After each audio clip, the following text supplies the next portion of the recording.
అందరికీ నమస్కారం. ఇప్పుడు మన వీడియో అయితే ఏదో ఇక్కడ వాళ్ళు ప్లేట్ పెట్టుకొని అమ్మ అనుకుంటారు. ప్లేట్ అయితే కాదు, ఇదైతే రైస్.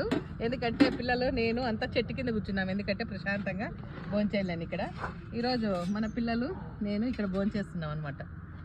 ఏమేమి భోంచేస్తున్నాం అనేది కానీ చెప్తాను. ఎందుకు ఇక్కడ కూర్చోవాల్సింది వచ్చింది ఏంటి అనేది అన్నీ తెలియజేస్తాను. ఇప్పుడైతే అన్నాలు అయిపోయినాయి కదా, కూర ఏమనేది చూపిస్తా. చూడండి, చికెన్ కర్రీ. ఇది చికెన్ ఫ్రై లాగా చేసినారనమాట, కూరలాగా కాకుండా. ఎందుకంటే ఎక్కువ మనం ఉన్నాం కాబట్టి ఎక్కువ చేస్తున్నాం కూరలాగా. పిల్లలకి అట్లయితే వద్దన్నారు. ఎవరు అడిగినారు ఇది చెప్తా. ఎవరమ్మా ఇది అడిగిందే చెప్పండి.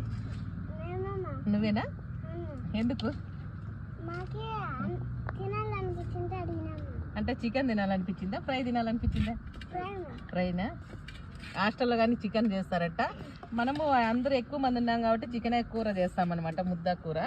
కానీ పిల్లలు ఫ్రై అడిగినారు వాళ్ళ అన్నతో. నాతో అయితే అడగలేదమ్మా, నేను అబద్ధాలు చెప్పకూడదు. వాళ్ళ అన్నని అడిగినారంట. వాళ్ళ అన్న అయితే చేసినది కానీ వాళ్ళ అన్న అంటే శ్రావణ్ చేసినాడు. ఎలా చేసినాడు ఏం కదా అందరు తిని చూద్దాం. పిల్లలు తింటున్నాం కదా, శ్రావణ్ అన్న ఎట్లా చేసినాడు చెప్పండి. నిజంగానే బాగుంది. మగ పిల్లలు ఏం చెప్పాలి, సైలెంట్ తింటున్నారు. చెప్పండి, బాగుందా? గుండు బాగుంది. బాగుందా? శ్రావణ్ అయితే చికెన్ చాలా బాగా చేసినాడు.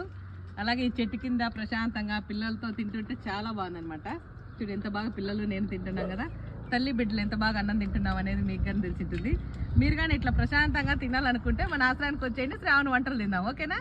ఓకే.